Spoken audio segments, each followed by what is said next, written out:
안녕하세요. 저는 40대 초반 여자입니다. 얼마 전에 상상조차 하지 못했던 일들이 일어나 사연을 신청하게 되었는데요. 예비동서가 결혼을 하려고 시댁에 방문을 했을 때 저와 시모의 관계에 문제가 생겼고 그 모습을 뒤에서 전부 다 지켜보고 있었는지 결혼은 없었던 일로 하는 게 좋겠다는 말을 꺼내는 상황이 생기고 말았습니다. 그리고 또 다른 반전 상황이 시모를 당황스럽게 만들었고 시댁 집안은 순식간에 난장판이 되어버리는 충격적인 사건이 눈앞에 펼쳐지게 되었죠. 제 사연의 시작은 시모가 무릎을 다치게 되면서 혼자서 일상생활이 불가능하시게 되자 어쩔 수 없이 남편과 함께 시댁으로 들어갈 수밖에 없는 불가피한 상황에 놓였을 때부터 문제가 생겼던 것 같아요. 시댁에 들어가기 전까지는 그나마 견딜만 했었는데 어쩔 수 없이 시댁 생활을 할 수밖에 없었던 저를 잘 대해주시기는커녕 오히려 가정부보다 못한 취급으로 대하셔서 점점 더 안 좋은 분위기가 만들어지고 있었습니다. 남편과 결혼 생활한 지는 딱 10년 되었는데요.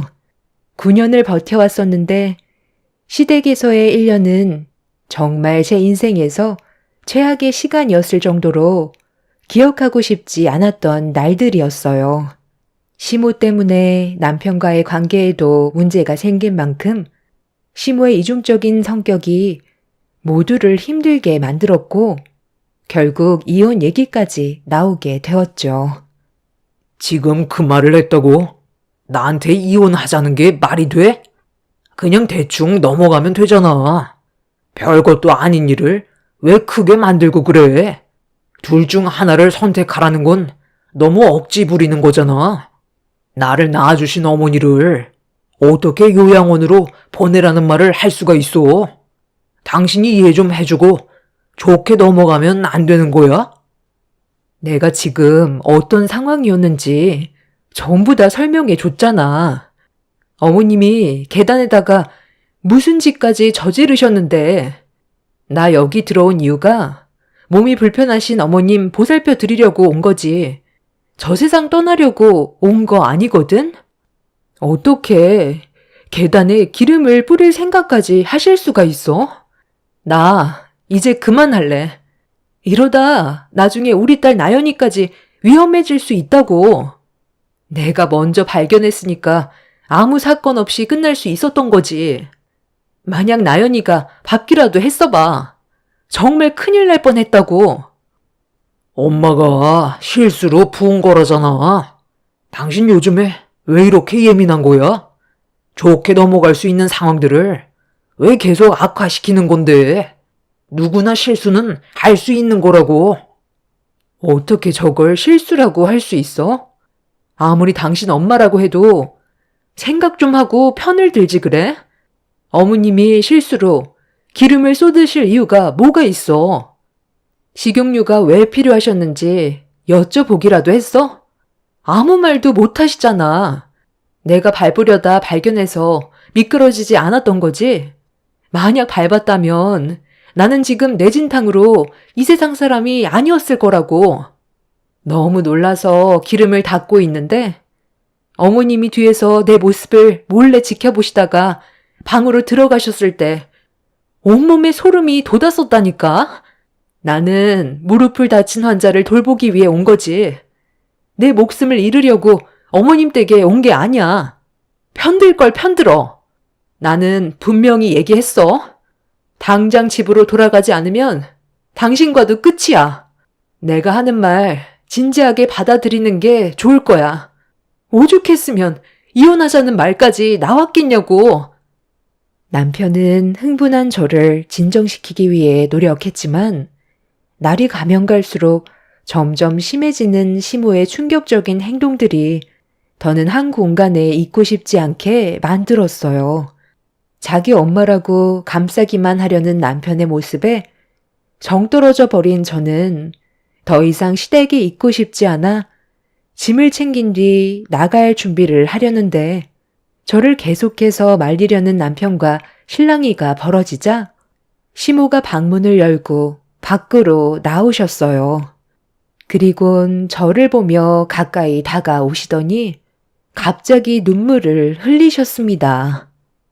내가 미안하다. 하필 계단에다가 식용유를 부어서 오해가 생긴 것 같은데 나는 정말 네가 생각하는 그런 짓을 저지르려 했던 게 아니다.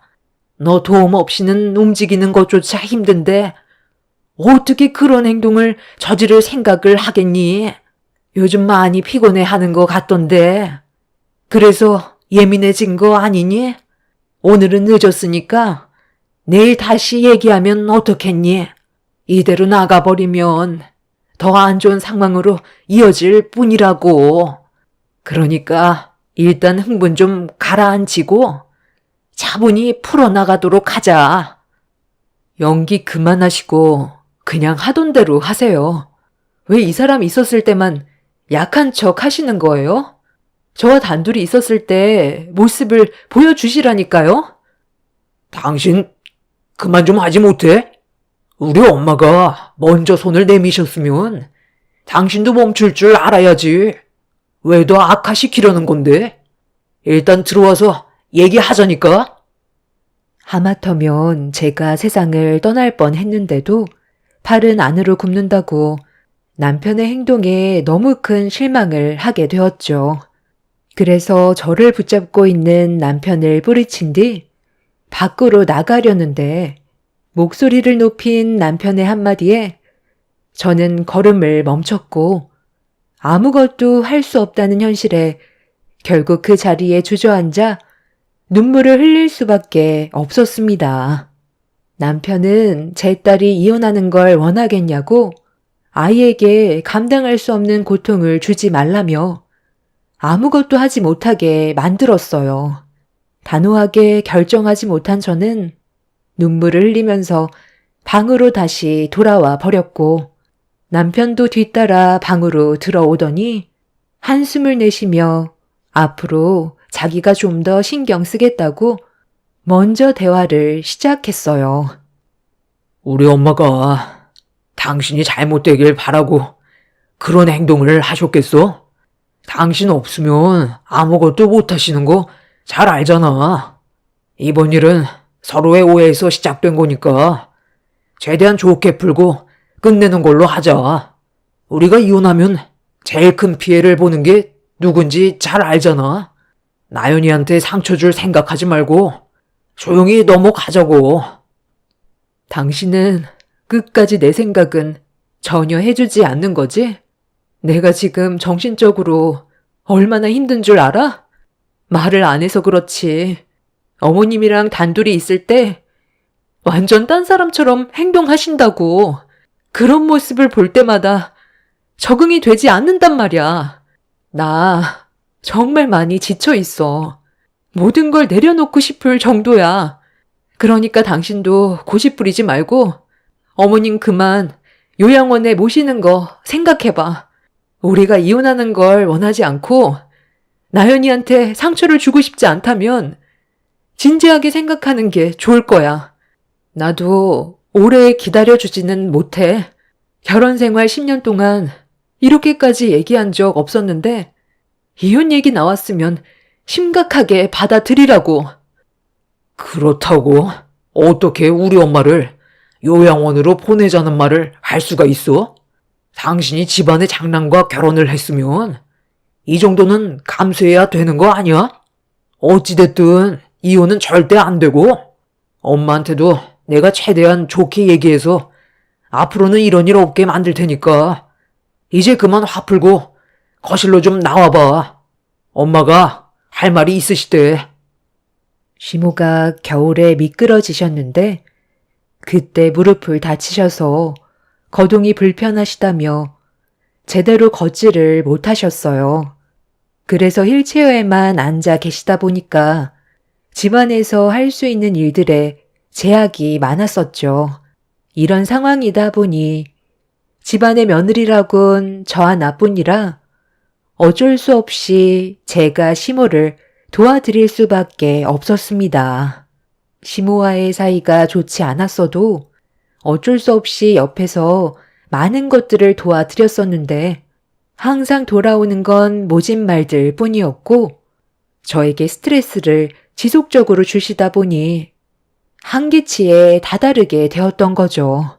누가 봐도 시모가 계단에 기름칠을 했던 건 저를 해하려는 행동이 확실한데 인정을 하지 않는 모습에 많이 화가 났고 저도 더 이상은 시모에게 잘해드릴 필요가 없다는 생각을 가질 수밖에 없었습니다. 시모가 저에게 할 말이 있다고 밖으로 부르신 이유는 도련님한테 여자가 생겼는지 결혼 문제로 시댁에 오겠다는 말이었어요. 그런데 도련님과 결혼하겠다는 여자가 능력이 상당히 좋은지 흥분을 하면서 설명을 해 주셨어요. 우리 막내가 이번에 정말 괜찮은 며느리감을 데려온다더라. 월 수입이 3억이나 된다고 하던데 그 말을 들었을 때 내 귀를 의심했다니까.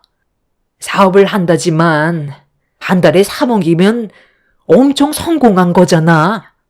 그러니 무조건 결혼을 성사시켜야 되겠지?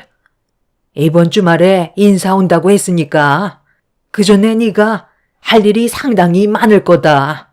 내가 무릎이 이 모양이니 어쩌겠니? 대신 고생 좀 해줘야지. 집안 청소부터 시작해서 음식 준비까지 전부 다 해줄 수 있는 거지? 네? 저 혼자서요? 이번 주 주말이면 이제 이틀 남았는데요. 저는 어머님 살펴드리는 것도 벅찬 상황이에요. 음식 만들 시간이 없을 것 같은데 차라리 식사는 나가서 먹는 게 좋지 않겠어요? 저 혼자 모든 걸 감당할 수는 없죠. 이 사람도 새벽같이 출근해서 집에 늦게 오고 중간에 나연이도 학교 끝나면 데리러 가야 하는데 차라리 밖에서 만나던지 아니면 음식을 주문하는 게 좋을 것 같아요. 집안 사정을 미리 얘기하면 충분히 이해해주지 않겠어요? 그냥 손님도 아니고 우리 막내 아들이 결혼하겠다고 데려오는 여자인데 어떻게 음식을 주문할 생각을 하니? 정성이 들어가야 결혼까지 성사시킬 수 있는 거지. 그래, 당신이 좀 힘들겠지만 그래도 신경 좀 써줘. 내 동생이 나이도 있는데 이번에 결혼 놓치면 너 언제 결혼하겠다는 말이 나오게 될지 모르잖아. 너는 그거 한번 희생하는 거 가지고 꼭 속 좁게 말을 하면 마음이 편하니? 어차피 하게 될 거 몇 번 더 움직이면 되는 건데 그렇게 도와주기가 싫은 거야? 제가 하는 말은 그게 아니잖아요. 저 혼자 많은 것들을 감당하기가 힘드니까 그래서 다른 방법을 생각해서 말씀드린 건데 그걸 속 좁다고 말씀하시면 저야말로 서운하죠. 아니면 당신도 그날만큼은 일찍 좀 퇴근해서 집에 들어오던지 힘으로 하는 건 당신이 좀 해주면 수월하게 끝날 수 있잖아. 예, 그래도 우리 집안의 가장인데 가사를 시키는 건 아니지. 밖에서 힘들게 일하고 들어왔는데 집안일까지 어떻게 시키니? 그냥 내가 하마. 아유, 제대로 걷지도 못하시면서 뭘 하시겠다는 거예요? 그냥 당신이 며칠만 좀 희생해주면 안 돼? 그게 그렇게 힘든 거야? 사지도 멀쩡하면서 왜 이렇게 움직이기를 싫어해? 그러니까 살이 찌는 거지. 내가 그동안 말을 안 했는데 당신 보면 엄청 게으른 것 같아. 얼마나 힘든 일 한다고? 그거 움직이기 싫어서 다리가 안 좋은 우리 엄마를 휠체어에 끌고 다니면서 일을 하시게 만들어?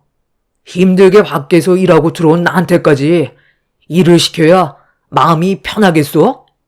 이게 지금 심각하게 대화할 거리라고 생각해? 이왕 하는 거 좋게 해주면 얼마나 좋아? 이럴 때마다 나도 당신이랑 결혼한 걸 정말 후회하게 된다. 남편은 화가 머리끝까지 올라왔는지 방문을 쾅 닫고 들어가 버렸어요. 시모도 저를 무서울 정도로 노려보신 뒤 방으로 들어가셨습니다. 하루하루가 정말 답답함의 연속이었죠. 저 혼자 하기에는 일손이 부족하니까 도와달라고 했던 것뿐인데 돌아오는 건 욕밖에 없었고 제가 왜 이런 대우를 받으면서 살아야 하는지 도저히 이해할 수가 없었어요. 이럴 때마다 저도 점점 한계에 도달하게 되었고 남편과 부부 관계를 더 이상 이어나갈 자신이 없어졌습니다. 그날 결국 저희 부부는 각방을 사용했고 집안에는 냉기가 흐르게 되었죠. 새벽에 남편이 출근하는 소리가 제 귓가에 들려왔지만 나가지 않았어요. 평소 같았으면 아침까지 챙겨준 뒤 보냈을 텐데 전날에 그 난리가 난 이후 좋지 않은 감정에서 남편의 얼굴을 보고 싶지 않았습니다. 그렇게 남편이 출근한 뒤 제 딸도 학교를 가야 돼서 이것저것 챙겨 밥 한 숟갈 떠먹이고 학교에 바래다 줬어요. 오는 길에 식재료를 미리 사놓는 게 좋을 것 같아 장을 본 뒤에 다시 시댁으로 들어왔습니다. 5년 전까지만 해도 시부가 계셨지만 암으로 세상을 떠나시는 바람에 시모가 혼자가 되어버리셔서 항상 외로워하셨는데 그런 스트레스가 저한테 오는 건지 매번 힘들게 했지만 그래도 항상 다음 날이면 웃으려고 노력을 많이 했었어요. 매일같이 인상 쓰면서 하루를 보내고 싶지 않았었죠. 하지만 저 혼자 노력한다고 해서 달라지는 건 아무것도 없더군요. 시댁에 살면서부턴 제 얼굴에 웃음기는 사라졌고 항상 인상만 쓰고 있는 모습이었습니다. 그날도 아침에 장을 보고 들어갔을 때 시모와 얼굴을 마주쳤는데도 웃음이 나오지 않았어요. 제가 양손에 식재료를 한가득 사가지고 들어오는 모습을 지켜보고 있던 시모가 주방에서 정리를 하고 있는데 갑자기 뒤에서 저에게 찬물을 끼얹어 버리셨습니다. 너무 놀라 비명을 지르면서 뒤를 돌아보는 순간 저에게 찬물을 한 바가지 더 끼얹었어요. 남편이 출근을 하자마자 또 시작이 된 거였죠. 저에게 함부로 대하시는 시모의 행동에 질려버려 이성을 잃고 말았습니다. 너, 내가 어제 얼마나 참고 있었는지 알지? 내 아들한테 안 좋은 모습 보여주고 싶지 않아서 속에서 끓어오르는 거, 억누르고 있었던 거 알고 있지? 당연히 알고 있었죠. 그이가 하는 일이 건축 현장 일이다 보니까 집안일에 신경 쓰다가 큰 사고라도 날까봐 참고 계셨던 거 저도 잘 알고 있었어요. 시작은 어머님이 먼저 하셨잖아요. 이제 좀 솔직해지시죠? 어제 왜 계단에 기름칠을 하신 거예요? 제가 정말 미끄러져서 사고라도 나길 바라셨어요? 그건 실수였다니까. 식용유가 필요했는데 하필 계단에서 엎질러진 것 뿐이야. 내가 너를 헤아려 들었겠니? 그런 생각을 하는 거 보면 찔리는 거라도 있나 봐. 그러게, 처음부터 잘하면 얼마나 좋아. 며느리가 수능적이지 못하니까 나한테 욕을 얻어먹는 거잖아. 시키면 시키는 대로 그냥 조용히 일을 하면 얼마나 좋아? 무슨 말만 하면 입이 대빨 튀어나와서는 얼굴에 오만 인상 다 쓰고 있는데 그걸 보고 누가 좋아하겠어? 너 같은 며느리 계단에서 굴러 떨어져도 싸. 그래도 제 딴에는 최대한 좋게 하려고 도련님이 결혼할 여자를 데려오겠다고 해서 아침에 미리 장까지 봐왔는데 돌아오는 건 찬물 2바가지였네요. 저도 참을 만큼 참았어요. 이제는 정말 그만하고 싶다고요. 다 때려치울 테니까 어머님이 전부 다 알아서 하세요. 제가 없어야 평화가 찾아오지 않겠어요? 시모의 행동에 질려버린 저는 똑같이 찬물 한 바가지 퍼서 퍼붓고 미련 없이 뒤돌아섰고 집 밖을 나가려는 순간 주방에서 엄청나게 큰 소리가 들렸고 시모의 비명이 집안에 울려 퍼졌어요. 현관문을 잡고 있던 상태에서 문을 열고 나가려 했는데 시모의 살려달라며 괴로워하는 목소리에 어쩔 수 없이 주방으로 다시 들어간 순간 시모의 머리에서 출혈이 나고 있었습니다. 저를 뒤쫓아 오시려다가 흥건해진 바닥이 미끄러웠는지 휠체어에서 넘어지셨고 바닥 모서리에 머리를 부딪힌 거였어요. 상처가 깊어 보여 병원으로 모시려 했지만 시모는 큰일을 만들고 싶지 않다면서 상처를 치료하기 위해 방으로 들어가자며 저에게 손을 내미셨습니다. 그냥 모른 척 할 수도 없는 노릇이라 어쩔 수 없이 시모를 힘겹게 휠체어에 다시 부축한 뒤 방으로 들어갔어요. 다행히 깨맬 정도는 아니라서 지혈을 한 뒤에 반창고를 붙였지만 이런 상황들이 답답하기만 했었죠. 서로 웃으면서 충분히 지낼 수 있는데 그럴 수 없다는 현실에 숨이 막혔습니다. 치료가 끝난 뒤 시모는 누워 있어야 할 것 같다면서 몸을 옆으로 돌리셨고 저는 그 모습을 바라본 뒤 방문을 닫고 정리가 되지 않은 주방으로 들어왔어요. 한참 동안 식재료 정리를 끝낸 뒤 묵묵히 집안 청소를 하다 보니 어느새 저녁이 되었고 남편이 퇴근하고 들어왔어요. 집안이 조용하자 뭔가 이상하다고 느낀 남편이 별일 없었냐고 물어보길래 좀 전의 상황을 설명했고 제 말을 듣자마자 노발대발하면서 되려 저에게 화를 냈습니다. 어떤 일이 있었는지 하나도 빠짐없이 충분히 설명을 했는데도 남편은 저에게 목소리를 높였어요. 그래서 당신이 잘했다는 거야? 상황이 어찌됐든 우리 엄마가 다치셨으면 그건 당신이 잘못한 거라고. 얼굴이 얼마나 중요한데? 이마가 이게 뭐야? 됐다. 그만해라. 내가 잘못해서 일이 이렇게 된 거지. 며느리 잘못은 없다. 그러니 화내지 말고 저녁이나 먹도록 하자. 머리에 꽤 충격이 있었는지 열을 올리지 않는 게 좋을 것 같구나. 계속 지끈거리는데 네가 목소리를 높이면 두통이 심해질 것 같다. 할 말이 있으면 나중에 둘이 개인적으로 하든지 해라. 엄마, 정말 괜찮아요? 병원 안 가보셔도 되는 거예요? 뇌진탕으로 그렇게 되면 어떡해요? 혹시 모르니까 일단 병원에 가보는 게 좋을 것 같아요. 아유, 그 정도는 아니라니까. 넘어지면서 살짝 긁힌 것 뿐이라 그게 신경 쓰지 않아도 된다. 이러다 밥 다 식겠다. 일단 저녁부터 먹자. 그날 저녁을 먹은 뒤 아이를 재우고 방에 들어와 지쳐버려 자리에 누우려 했는데 남편이 방문을 열고 들어왔어요. 그리곤 저에게 삿대질을 하면서 시모의 이마에 상처를 냈다고 또다시 열을 올렸어요.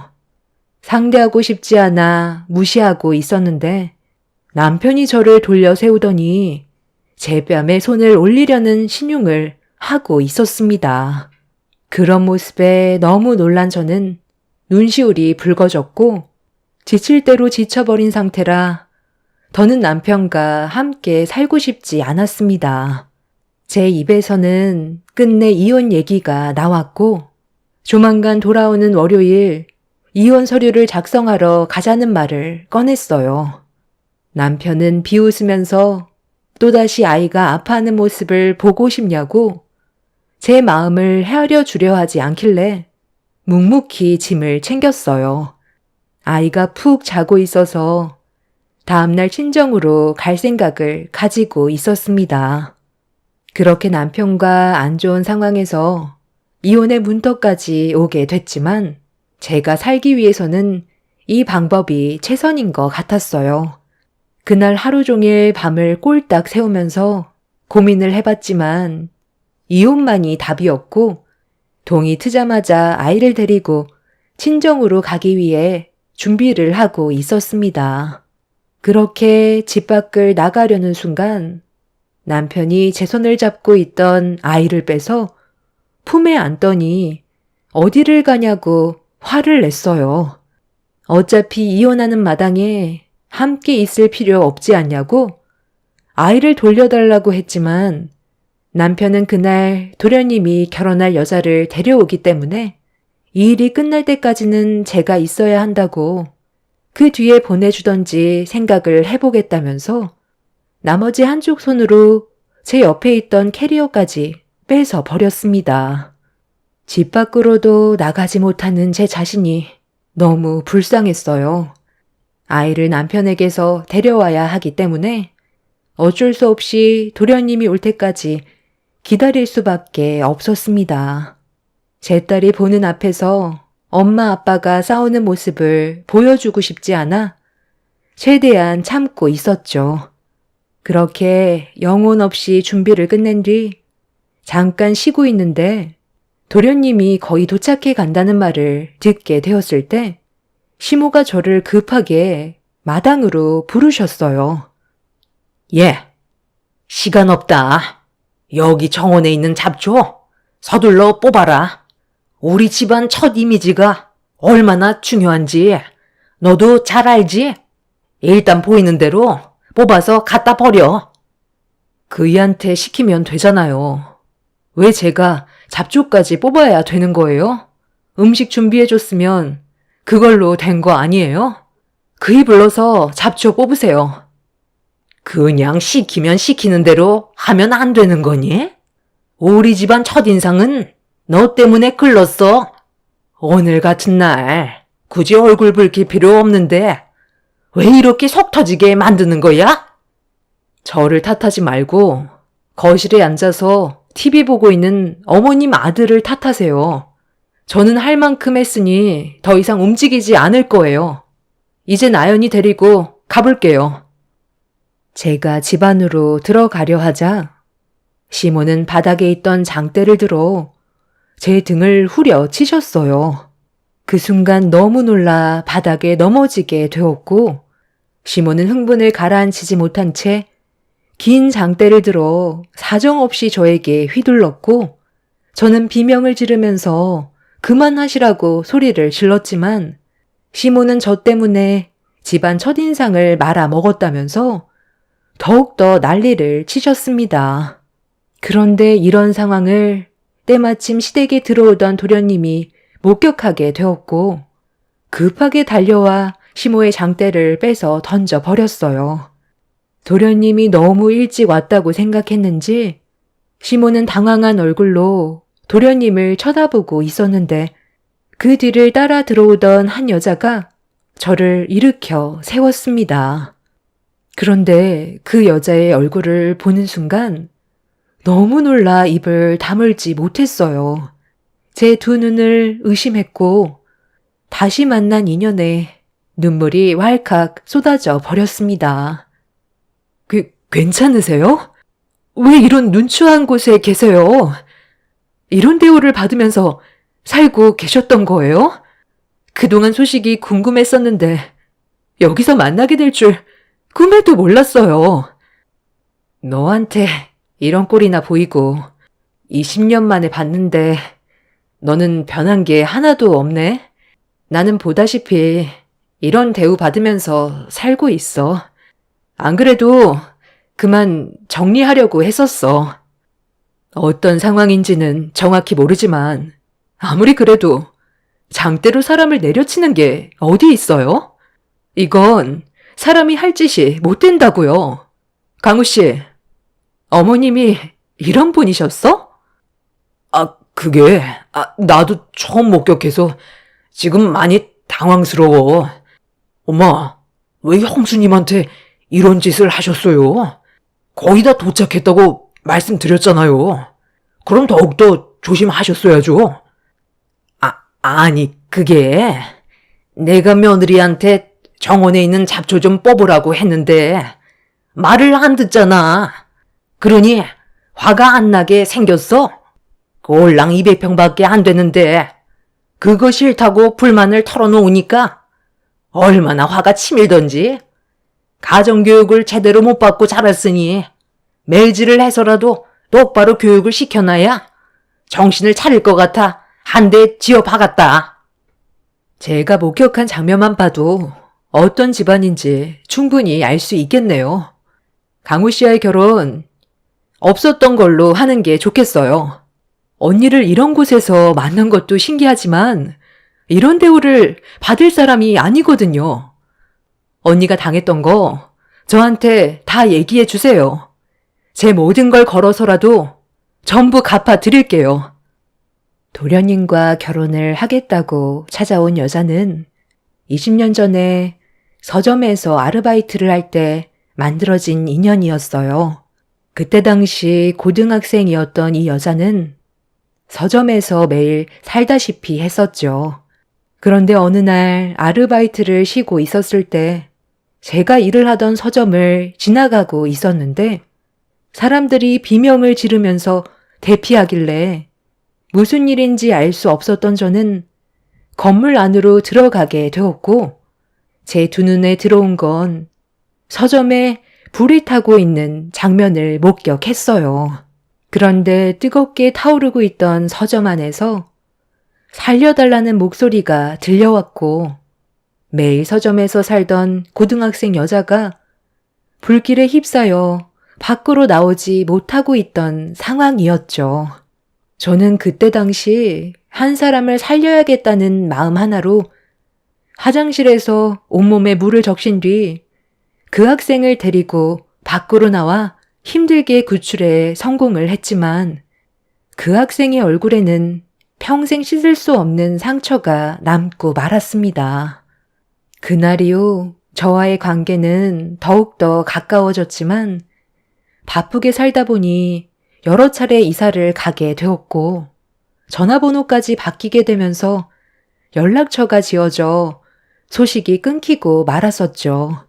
그런데 시간이 지나고 이렇게 또다시 만나게 되니 너무 반가웠어요. 얼굴에는 그대로 화상 자국이 남아 있었고 예전의 모습 그대로였어요. 저를 부축해 주면서 제 딸과 함께 시댁을 나가려 하는데 남편이 제 팔을 붙잡았고 시모는 대화로 풀어나가자면서 불안한 모습을 보이던 그때 걷는 것조차 힘들어하던 시모가 두 발로 벌떡 일어나 저에게 달려오셨어요.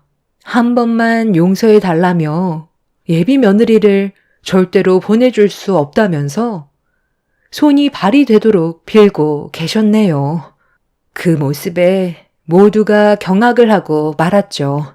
걷기 힘들다고 했던 사람이 저에게 뛰어오는 모습을 보는 순간 온몸에 소름이 돋았고 그동안 저를 속여왔다는 거에 분노가 치밀어 남편의 뺨에 손을 올려 버렸습니다. 결국 그날의 사건으로 인해 남편과 저는 이혼을 선택했고 시모가 저에게 했던 행동들에 대해선 소송 중에 있습니다. 지금은 다시 인연을 만들게 된 출판사 대표인 동생 밑에서 일을 하며 지내고 있어요. 저에게 많은 도움을 주고 있는 덕분에 현재는 행복한 삶을 살아가고 있는 중입니다. 그 인간들의 악연을 끊어내서 정말 다행이라고 생각해요. 앞으론 두 번 다시 만나고 싶지 않습니다. 저를 놓친 거에 대해 땅을 치며 후회하겠죠. 보란듯이 잘 사는 모습을 보여주고 싶네요. 제 사연 들어주신 분들 장마철 운전 조심하시고 하시는 일 뭐든지 잘 되시길 바랍니다. 감사합니다. 안녕하세요. 저는 남편과 결혼 3년 만에 이혼을 하고 혼자서 아이를 키우고 있는 30대 중반 여자입니다. 그동안 힘든 결혼 생활을 유지해 왔던 건 제 뱃속에 새 생명이 자라고 있어서 가정을 깨는 것보다 제가 좀 더 참고 살아가는 게 현명한 방법이라고 생각을 했었습니다. 하지만 그건 제 착각이었다는 걸 알게 되었고, 결국엔 출산을 한 이후 남편과 이혼을 결정하게 되었어요. 사고를 한두 번 친 것도 아니고 반복되는 문제들로 인해 더 이상 참고 살아갈 수는 없었죠.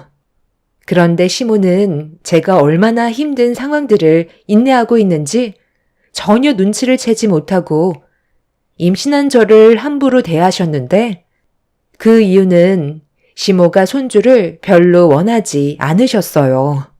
보통 다른 집안 같은 경우 아이를 간절히 원하는데, 시모는 오히려 아이를 가지는 것보단 저와 남편이 남은 인생을 즐기기를 바라셨어요. 곧 세상 밖으로 나오게 될 아이를 시모는 상당히 귀찮은 존재로 생각을 하셨습니다. 시모의 성격은 저도 처음 겪었을 만큼 특이했었고 당황스러웠던 일들이 자주 발생이 되었었죠. 임신한 상태에서 시모를 상대하는 건 쉽지가 않았어요. 저는 최대한 심적 안정을 취하기 위해 노력했었지만 시모는 그런 제 마음도 전혀 알아주지 못한 채 뱃속에 있는 아이가 세상 밖으로 나오는 순간 자유는 없는 거라고, 남은 인생을 애만 키우다 세상을 떠나게 될 거라면서 저를 한심하게 바라보셨죠. 얼굴만 마주하게 되면 자동적으로 들려오는 시모의 불만들은 저에게 많은 스트레스를 가져다 주었고, 남편 하나도 벅찬데 시모까지 한술 더 뜨는 행동들이 결혼 생활을 후회하게 만들었어요. 앞으로의 미래가 어떻게 펼쳐지게 될지 눈앞에 훤하게 보이는 날들이 막막했던 저는 남편에게 앞으로 어떻게 하면 좋을지 제대로 된 계획을 세워주길 부탁했어요. 그냥 흘러가는 대로 살아가는 것 같아 남편한테 저와 아이의 인생을 맡기는 게 너무 불안하기만 했었죠.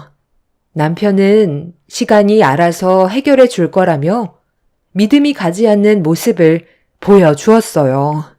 결국 임신한 상태에서 화를 내고 말았습니다. 언제까지 이렇게 살아야 하는 건데? 당신의 그 무책임한 행동들 때문에 내가 얼마나 스트레스를 받고 있는지 알아? 앞으로 어떻게 살아가야 할지 진지하게 계획하고 달라지는 모습을 보여줘야 나도 믿음이 가는데, 당신이 하는 행동을 보면 그냥 될 대로 되라는 식이잖아. 내가 언제까지 그런 모습을 지켜봐야 하는 거야? 제대로 된 계획을 만들어주지 않는다면 나도 더 이상은 같이 살아가기 힘들 것 같아. 앞으로 어떻게 할 생각인 거야? 지금 당장 해결할 수 있는 방법이 있는 것도 아닌데 뭐가 그렇게 급한 거야? 한 번에 모든 걸 처리할 수는 없잖아. 나도 좀 더 잘 살아보겠다고 그런 건데 당신이 좀 봐주면 안 되는 거야? 그냥 나를 믿고 따라와주면 알아서 해결될 문제를 왜 못 기다려서 사람을 미치게 만드는 건데, 당신이 닥달하면 나도 힘이 든다고. 당신 말 정말 웃기게 한다. 내가 언제 닥달했다고 그래? 지금까지 참고 기다려준 것만도 감사하게 생각해야지. 어쩜 당신이나 어머님이나 항상 매사에 계획도 없고 불평불만에 사람을 지치게 만들어? 며칠 전에 어머님 집에 왔다 가셨어. 나보고 뭐라고 하셨는지 알아? 출산하자마자 바로 일자리 알아보라고 하시더라. 우리 집안이 지금 어떤 상황인지 전혀 모르시니까 용돈이 줄어든 부분에 대해서 파악을 못하고 계시지. 그렇다고 당신이 이 집을 홀라당 해먹었다고 말할 수는 없는 거잖아. 언제까지 비밀을 유지할 수 있을 거라 생각하는데? 용돈 좀 올려달라고 내 얼굴만 보면 돈 얘기만 하고 있다고. 내가 조만간 알아서 할 테니까 엄마한테는 절대로 말하지 마. 아빠 귀에 들어가는 순간 내 목숨은 날아가는 거라고. 나도 왜 일이 이렇게 됐는지 모르겠다. 어머님한테 매번 털리는 것도 이제 지친다고. 내 얼굴만 보면 아이 가졌다고 얼마나 뭐라고 하시는 줄 알아? 아이 가지는 것도 허락받아야 되는 건 아니잖아. 이런 시간이 반복이 될수록 나도 더는 버티기 힘들어. 집안의 가장이니까 더 많은 돈을 벌기 위해 노력한다는 건 나도 잘 알아. 하지만 전 재산을 털어서 투자를 하는 건 잘못된 생각이었고, 나와 한마디 상의도 없이 이런 큰일을 당신 혼자 결정했다는 건 내 입장에 대해서는 조금도 생각하지 않았다는 거잖아. 집안 곳곳에 붙어있는 압류 스티커. 어떻게 할 거야? 어머님이 저거 보시는 순간 뒷목 잡고 쓰러지시는 건 당연한 거라고. 그럼 또 내 탓으로 돌리시겠지. 나도 정말 일이 이렇게까지 커질지 몰랐는데 많은 돈을 벌 수 있다는 말에 딱 한 번만 크게 투자하고 빠지려고 했지. 인생은 한 방이잖아. 당신이 말하는 그 한 방 때문에 우리 모두 길거리에 나앉게 생겼다고. 앞으로 어떻게 살아가야 할지 너무 막막해. 이대로 가다간 얼마 못 버틴다니까. 그럼 당신이 부업이라도 좀 하면 안 돼? 배가 불렀으니 밖에서 일을 하기에는 무리가 있을 것 같으니까 집에서 손부업 같은 거라도 하면 좋을 텐데. 당신은 나에 대해 전혀 관심이 없구나. 내 손 안 보여? 이게 여자 손이야? 전부 다 갈라지고 터질 정도로 매일 부업을 하고 있잖아. 하루 종일 작은 방에 틀어박혀서 허리 한번 제대로 펴지 못한 채 몇 분 벌어보겠다고 부업하는 게 얼마나 힘든지 알아? 당신이 벌어오는 돈은 전부 빚 갚는 데 나가고, 내가 부업으로 버는 돈은 전부 생활비로 나가고 있는데 어떻게 부업을 하고 있는 것도 모를 수가 있어? 당신이 이렇게까지 나한테 무관심할 거라곤 상상조차 못했다. 저는 더 이상 남편과 대화조차 섞고 싶지 않아 방으로 들어와 버렸어요. 남편 하나 잘못 만나 힘들어진 인생 전부 제 탓이긴 하지만 모든 상황들을 다시 바로잡기 위해 힘겹게 발버둥 치고 있는데 남편은 노력하고 있는 저에게는 관심조차 없었어요. 퇴근하면 하는 일이 맨날 핸드폰만 바라보고 있으니 제가 부업을 하고 있는지 손이 만신창이가 되어가고 있는데도 전혀 신경 쓰지 않고 있었습니다. 저 몰래 전 재산 털어서 저는 전혀 알지도 못하는 코인이라는 거에 투자를 했다가 전부 탕진을 해버렸고, 빚만 잔뜩 있는 상태로 접어들었으면 정신을 차리고 숨은 쉴 수 있게 만들어줘야 하는데, 인생은 한 방이라면서 또다시 무언가를 저지르려고 계획하고 있는 모습에 앞으로 남은 인생을 남편만 바라보고 의지할 수 있을지 너무 걱정이 되었었죠. 이런 안 좋은 상황 속에 시모까지 거들고 있어서 제 인내심에도 한계가 느껴지고 있었어요. 언제까지 제가 남편이 집을 홀라당 날려먹었다고 말을 하지 않고 버틸 수 있을지, 그것도 알지 못하는 상태에서 매일같이 불안함을 가지고 있는데, 곧 태어나게 될 뱃속의 아이가 저 때문에 온갖 스트레스만 받고 세상 밖으로 나오게 될까봐 너무 걱정이 많았습니다. 그렇게 하루하루를 버틴다 생각하며 살아오고 있었는데, 어느 날 시모가 경매로 넘어간 저희 집에 오신다는 연락을 주셨어요. 너무 갑작스럽게 일어난 일이라 당황스러웠고 어떻게 해야 할지 몰라 발만 구르고 있었죠. 이 사실을 서둘러 남편한테 알려 도움을 요청하자 남편도 많이 놀랐는지 자기가 알아서 처리하겠다며 시모에게 전화를 했어요. 그런데 시모도 한 번 내린 결정을 번복하는 일은 거의 없어서 남편이 말렸는데도 무조건 저희 집에 오실 생각을 가지고 계셨어요. 남편은 무조건 시모를 막아야 한다면서 시부의 귀에 들어가는 건 원하지 않고 있었고, 저 또한 안 좋은 상황을 막는 게 좋을 것 같아 고민을 하다가 내린 결정은 현관 비밀번호를 바꾸고 친정집으로 향하는 것밖에는 없었어요. 서둘러 짐을 챙긴 뒤 집 밖으로 나간 다음 택시를 잡아 올라타 시모에게 전화를 걸었습니다. 갑작스러운 진통에 친정집에서 안정을 취해야 할 것 같다고 다음에 오시길 간절히 부탁드렸어요. 너 지금 나가지고 노는 거니? 이제 막 출발했는데 그럼 진통이 왔다고 미리 얘기를 하던가. 뱃속에 있는 아이가 너를 쏙 빼닮았나 보다. 얌전히 있으면 되는 건데 하는 짓이 어쩜 너랑 똑같니?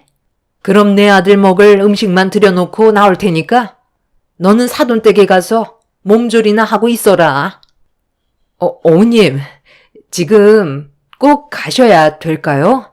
제가 현관 비밀번호까지 바꿔놓은 상태라 지금 가셔도 들어가실 수가 없어요. 이따가 그이한테 음식 받아가라고 말해 놓을게요. 뭐? 비밀번호를 바꿔? 그럼 나한테 알려주면 되는 거 아니야? 어려운 것도 아닌데 뭐가 문제인 거야? 비밀번호 문자로 보내주고 오늘 저녁은 아들과 함께 저녁 먹고 들어가도록 하마. 왜 대답이 없니?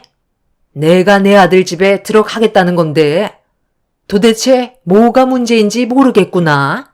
너희들 나한테 뭐 숨기는 거 있니? 아휴, 그럴 리가요. 어머님 혼자 가시는 게 마음에 걸려서 그렇죠. 일단 제가 그이한테 먼저 전화를 좀 해볼게요. 바로 어머님한테 그이가 연락을 줄 거예요.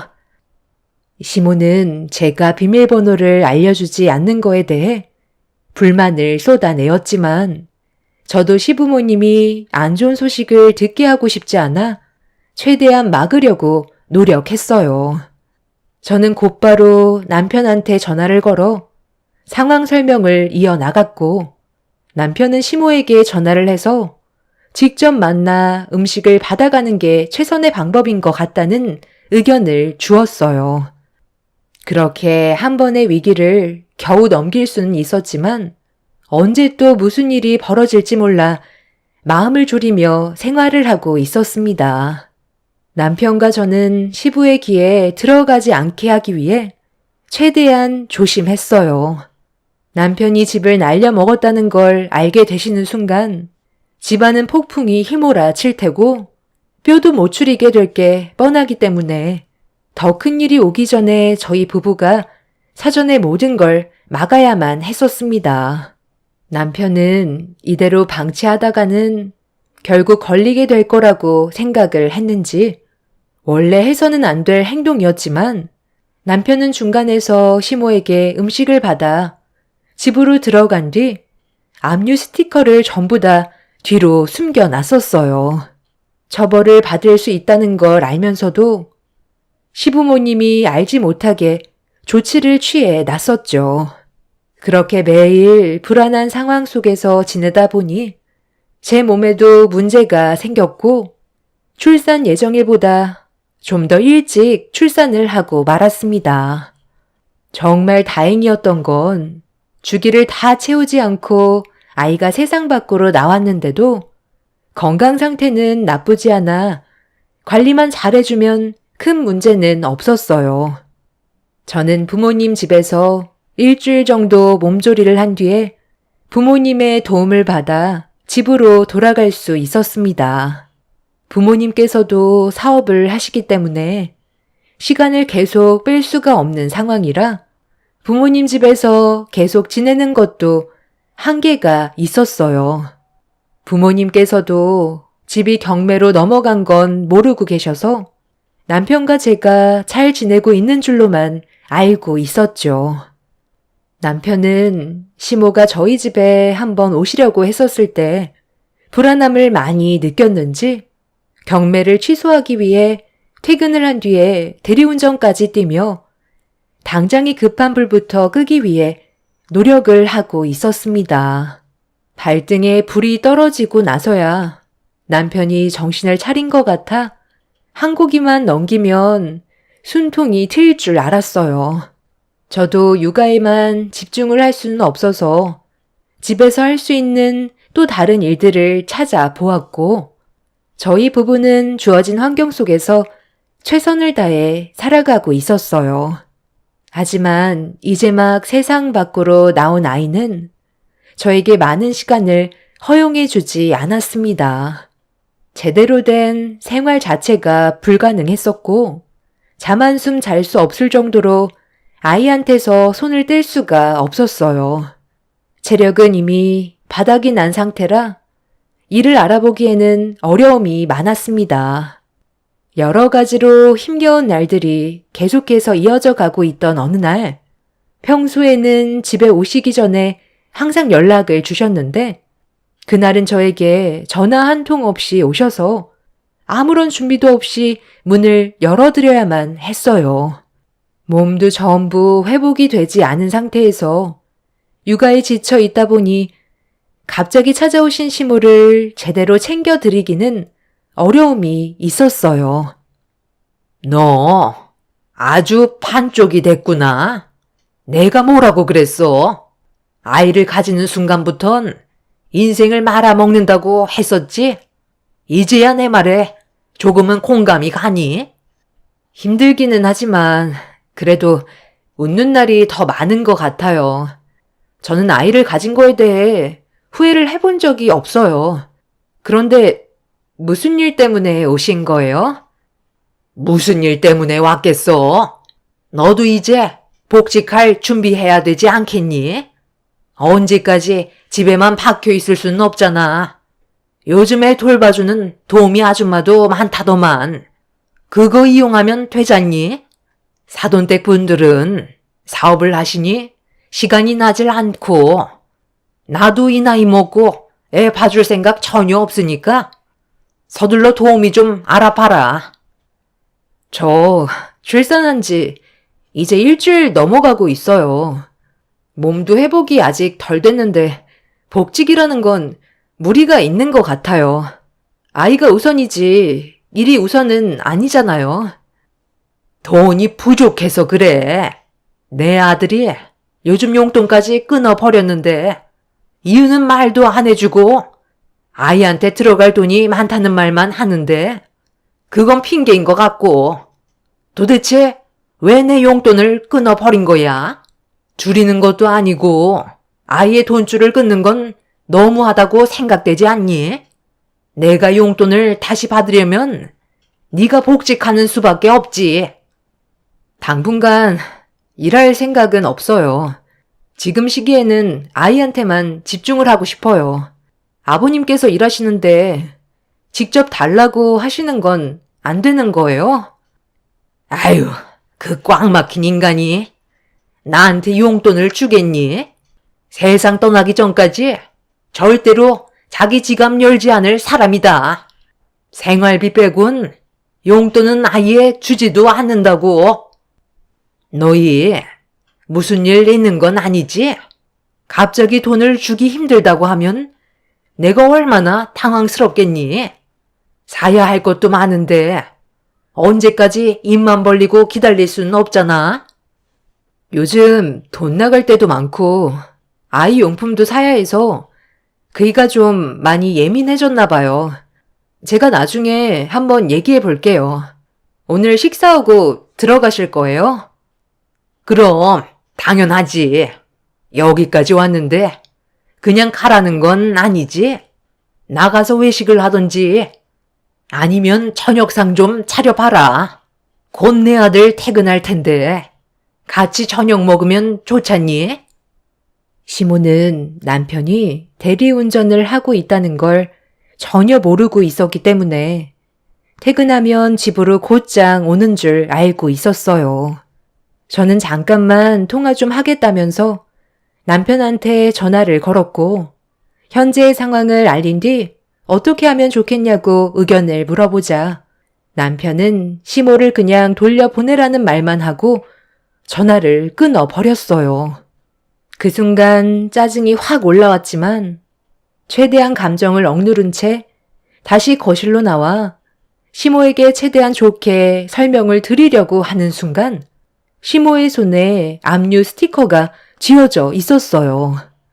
너무 놀라 당황한 표정을 숨기지 못했고 시모는 정색을 하면서 이제야 모든 상황이 이해가 된다며 언제부터였는지 설명해달라며 목소리를 높이셨어요. 집이 경매로 넘어간 건 좀 됐어요. 그이가 지금 막으려고 애쓰고 있긴 한데 아무래도 저희가 이사를 가야 될 것 같아요. 그이도 잘해보려고 했다가 일이 이렇게 되어버린 거라 그동안 숨길 수밖에 없었어요. 아버님이 이 사실을 알게 되시기라도 한다면 화내실 게 분명한데 어떻게 말씀을 드리겠어요. 이 집 아버님이 직접 마련해 주신 집이잖아요. 그래서 요즘 돈 나갈 때가 너무 많다 보니 어머님 용돈 드리는 것도 힘들었던 거예요. 제발 조용히 넘어가 주세요.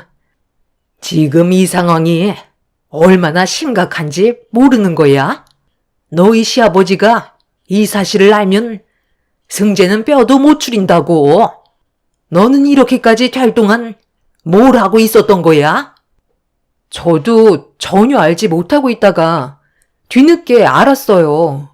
저도 어느 정도 몸도 회복하고 아이도 어린이집 보낼 수 있을 정도가 되면 그때 일자리 알아볼 거니까 너무 걱정하지 마세요. 일단 경매 취소부터 하려고 그이도 퇴근하자마자 대리운전을 뛰고 있거든요. 저도 조금이라도 도움이 되려고 틈틈이 부업도 하고 있어요. 그래서 나를 계속 집에 들어오지 못하게 했던 거구만.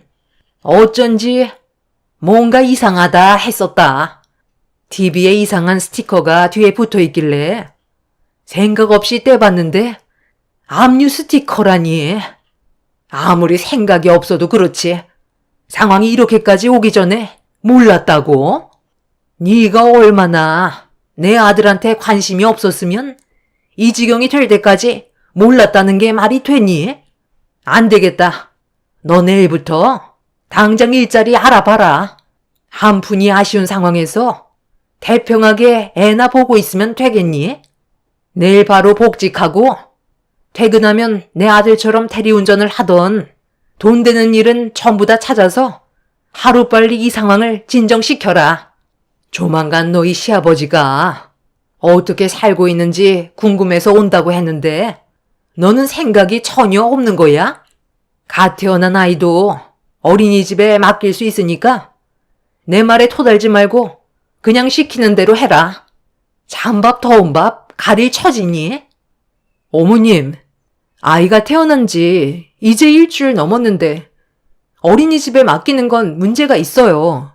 저도 아직까지 몸도 전혀 회복이 되지 않았고요. 시간이 아직 필요해요. 시모는 제 말이 끝나자마자 토달지 말라고 했는데 말대꾸했다고 화를 내셨어요. 몸이 온전치 못한 상태에서 일을 할 수는 없었기 때문에 솔직하게 말씀을 드린 건데 시모는 제 입장에 대해서는 전혀 알아주려 하지 않았습니다. 그런데 시모가 시키는 대로 제가 움직이려 하지 않자 화가 나셨는지 갑자기 저를 끌고 집 밖으로 내치셨어요. 몸이 회복이 덜 된 상태라 시모에게 저항을 할 수 있는 힘도 없어서 그대로 밖으로 내쫓길 수밖에 없었죠. 시모의 갑작스러운 돌발 행동에 당황한 저는 신발도 신지 못한 상태로 밖으로 내쳐져 기분이 좋지 않았고 저도 그동안 정말 많이 참고 살았던 터라 결국 감정이 터지고 말았습니다. 그이가 전 재산을 탕진해버린 건데 제가 왜 아이도 돌보지 못하고 돈을 벌어야 하는 건데요? 어머님 아들이니까 어머님이 책임을 지셔야 하는 게 맞는 거죠. 저와 의논도 하지 않고 혼자서 독단적으로 행동을 해버린 바람에 저도 얼마나 당황스러웠는지 아세요? 지금 그이랑 살아주는 것도 감사하게 생각하셔야 되는 거라고요. 어머님 아들이 이 집을 홀라당 날려먹었는데 왜 제가 뒤처리를 해야 되는 건데요? 저희가 부부라서요? 저한테 한마디도 상의하지 않고 멋대로 행동한 그 사람이 잘못한 걸 저는 받아들일 수 없어요. 어머님은 손자가 태어났는데도 짐스럽게만 보시고 저희 부부가 어려운 상황에 놓여 있다는 거 전부 다 알게 되셨으면서 도와주실 마음도 없으시잖아요. 오로지 용돈만 바라시는 어머님과도 인연 끊는 게 훨씬 더 행복한 삶을 살 수 있을 것 같네요. 그래서 끝까지 고집 부리겠다는 거니? 네가 얼마나 형편없이 내조를 했으면 내 아들이 그런 결정을 내렸겠어? 다시 한번 말하지만 내 아들 집에서 살려면 월 300 벌어와라. 그래야 내 용돈 맞춰주고 빚도 갚을 수 있을 거 아니야. 아니면 사돈어른께 이 사실을 알려서 금전적으로 도움을 좀 받아보든지 해라. 그이가 펑크낸 걸 왜 저희 부모님이 떼워줘야 하는 건데요? 저는 그럴 마음 전혀 없는데요. 깨진 항아리에 뭐하러 물을 부어요.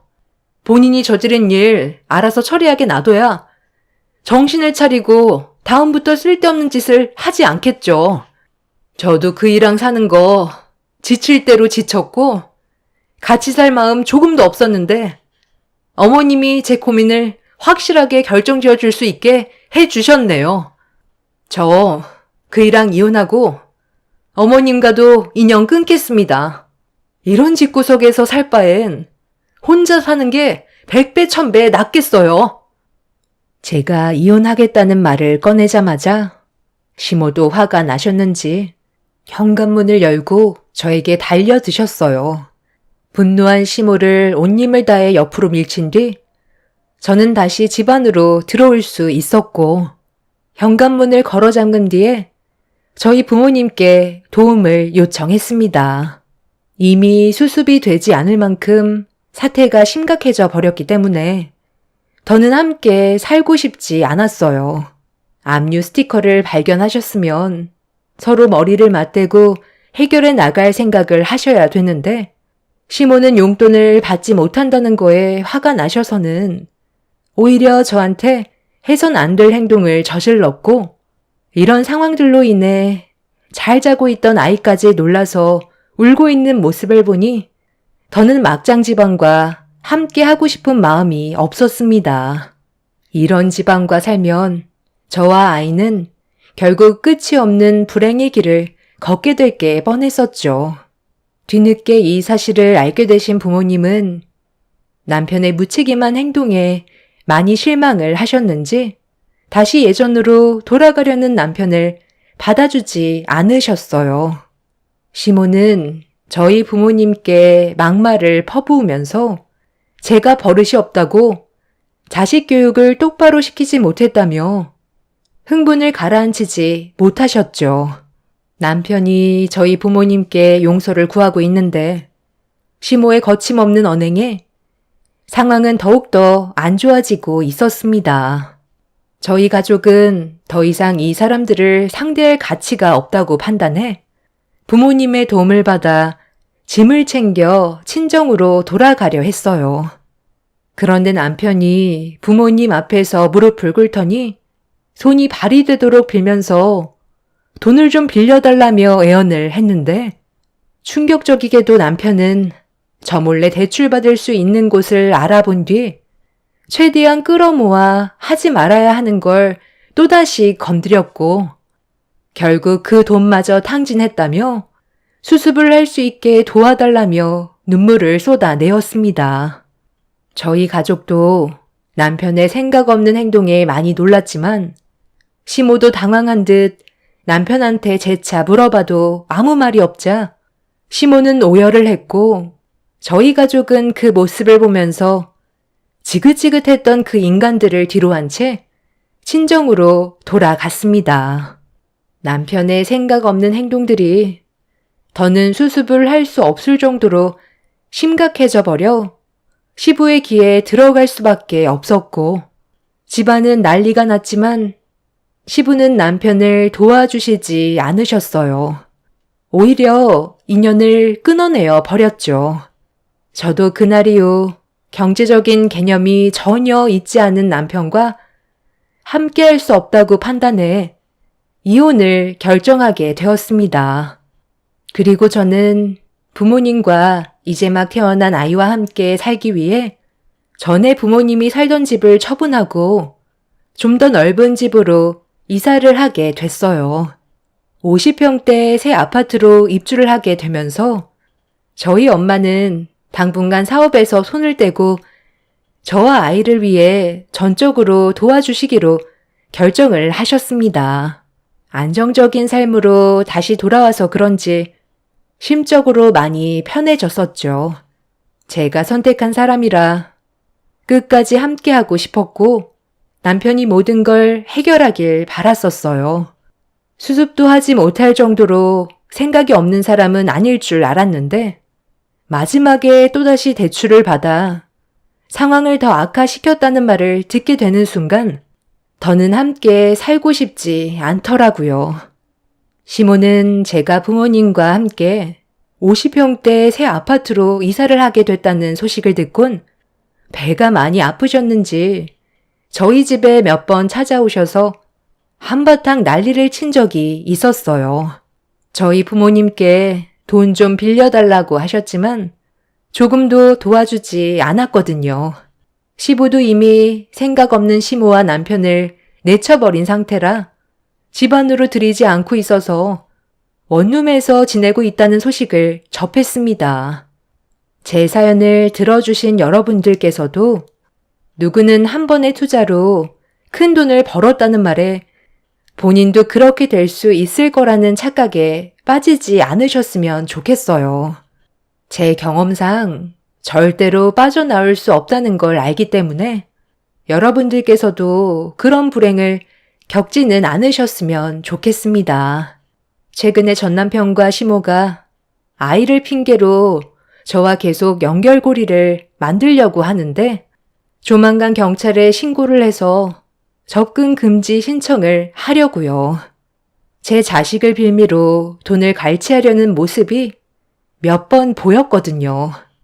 제 사연 들어주신 분들께서도 중요한 결정을 하실 때는 혼자서 결정을 내리시기보다 주변 분들과 충분한 상의 후 행동하시길 바랍니다.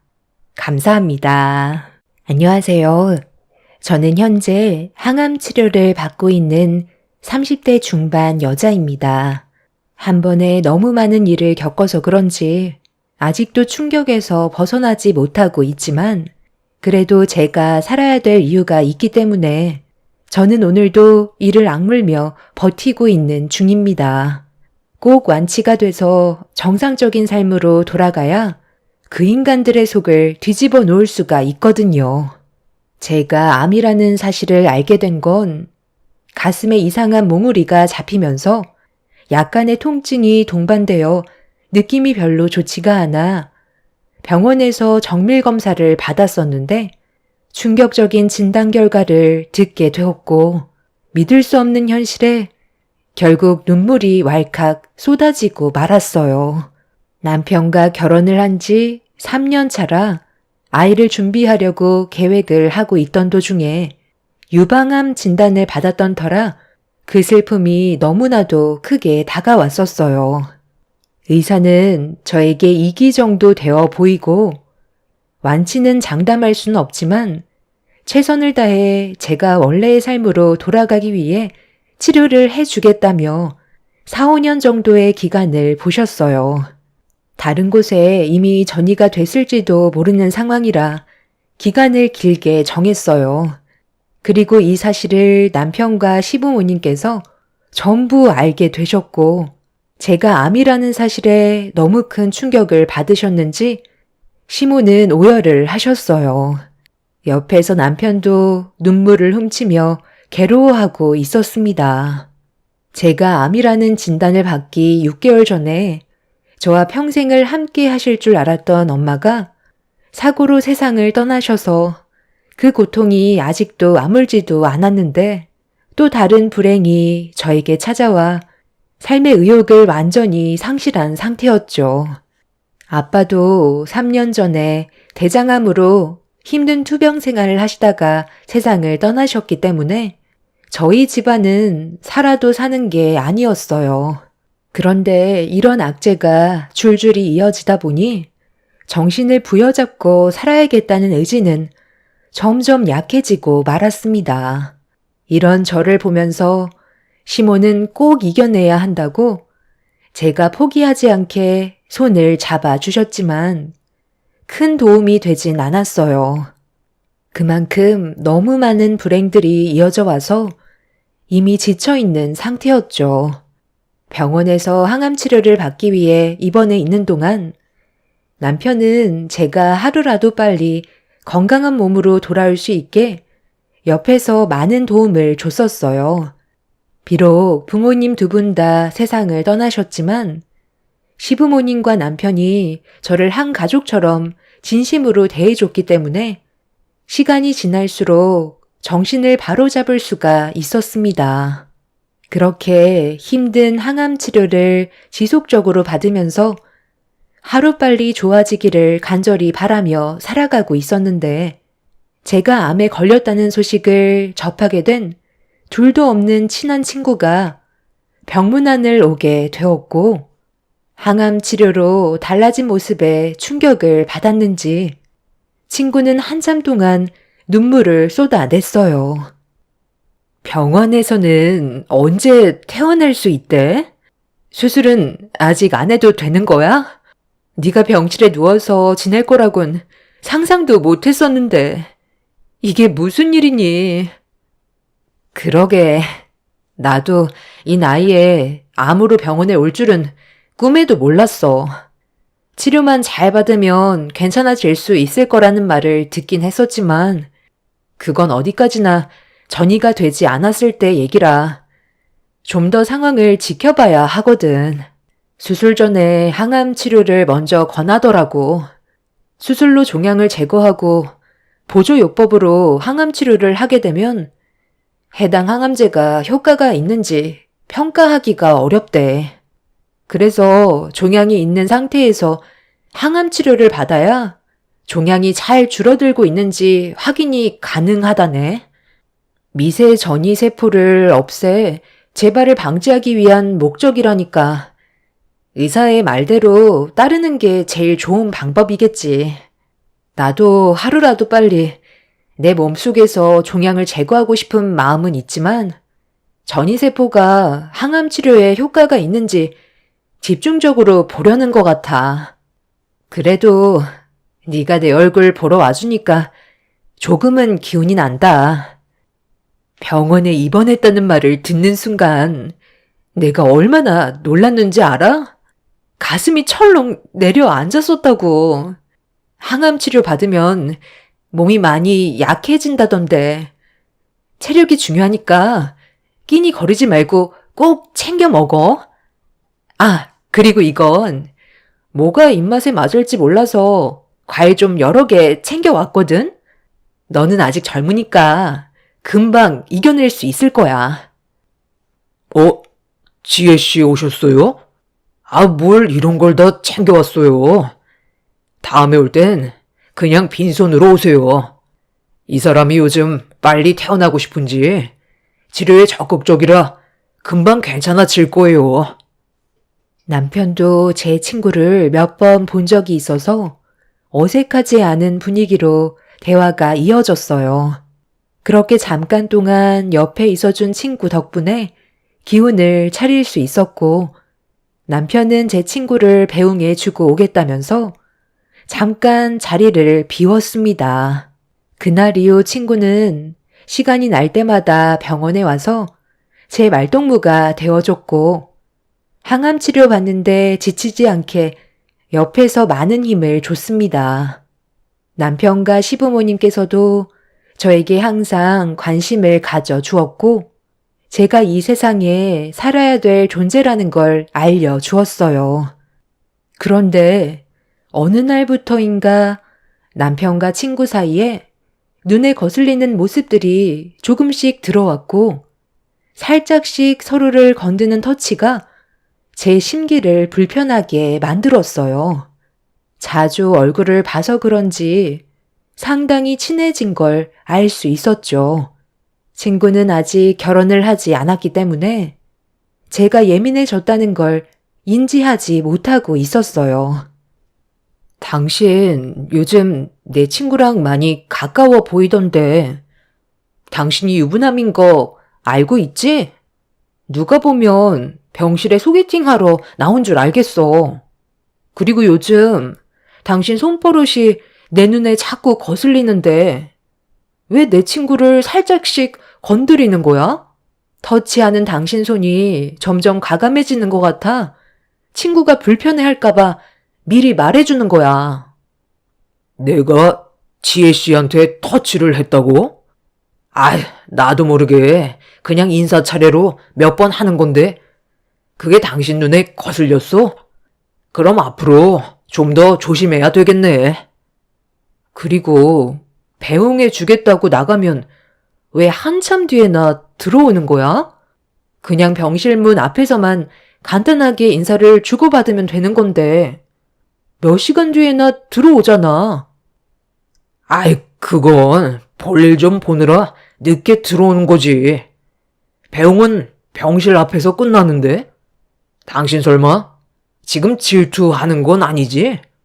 요즘 항암 치료 때문에 많이 힘들어 하더니 예민해졌나 보다. 일찍 누워서 자는 게 좋겠어. 나도 내일 새벽같이 출근해야 돼서 오늘은 서둘러 들어가 봐야 할 것 같아. 오늘은 혼자 있을 수 있지? 당신이 하도 심심해하는 것 같아서 노트북 가져왔으니까 심심하면 인터넷 좀 하다가 자든지 해. 무슨 일 있으면 전화하고. 그럼 푹 쉬고 있어. 제가 불편하다고 말했지만 남편은 크게 신경 쓰지 않는 듯 행동을 했었지만 여자의 촉이라는 게 남편과 친구와의 관계가 조금씩 의심이 되기 시작했죠. 남편한테 주의하라고 말을 했던 건 터치뿐만이 아닌 서로가 주고받는 눈빛에 느껴지는 감정이 좀 달라 보여서 조심해 주길 바랐던 건데 되려 저를 이상한 사람 취급을 하고 있었습니다. 남편은 제가 항암 치료로 정상이 아닌 몸 상태라고 했지만 둘 사이에서 느끼고 있는 감정들이 심상치 않게 다가왔었습니다. 그리고 점점 더 심해지는 둘 사이에 지나치게 가까워진 관계가 결국 제 감정을 터트리게 만들었고 남편이 제 친구의 어깨에 손을 올리는 순간 화를 내고 말았습니다. 당신 지금 뭐 하는 거야? 얘는 내 친구라고. 아무리 사이가 가까워졌다고 해도 둘이 지켜야 할 게 있는 건데 왜 친구 어깨에 손을 올리는 건데? 이건 아니지 않아? 내가 그랬나? 요 근래 너무 친해지다 보니까 동생 같기도 해서 나도 모르게 손이 자연스럽게 어깨 위로 올라갔네. 지혜 씨, 제 행동이 불편했어요? 네? 제 어깨에 손을 올리셨어요? 저는 전혀 인지하고 있지 못했는데. 네가 너무 예민하게 받아들이는 거 아니야? 나는 아무렇지도 않았거든. 아예 신경을 쓰지 않으니까 손을 올렸는지도 몰랐어. 은실이가 많이 불편했었나 봐요. 앞으로 조심하시는 게 좋겠어요. 이런 문제로 스트레스 받아서 몸이 더 안 좋아질 수도 있잖아요. 그래야겠네요. 내가 너무 과하게 행동을 했었나 봐요. 내가 좀 친하다고 생각하는 사람한테는 터치가 자연스럽게 나오다 보니 저도 모르게 그랬나 봐요. 지금 내가 이 사람 행동 하나로 이런 말을 하는 것 같아? 지혜 너도 행동이 지나친 것 같으니까 얘기하는 거야. 너 옆에 있는 사람 유부남이야. 나랑 결혼한 사람이라고. 그런데 이 사람이 웃긴 말도 하지 않았는데 뭐가 그리 좋아서 깔깔거리면서 허벅지에 손까지 올려 터치하는 거야? 내가 아무리 환자라도 눈은 잘 돌아가거든?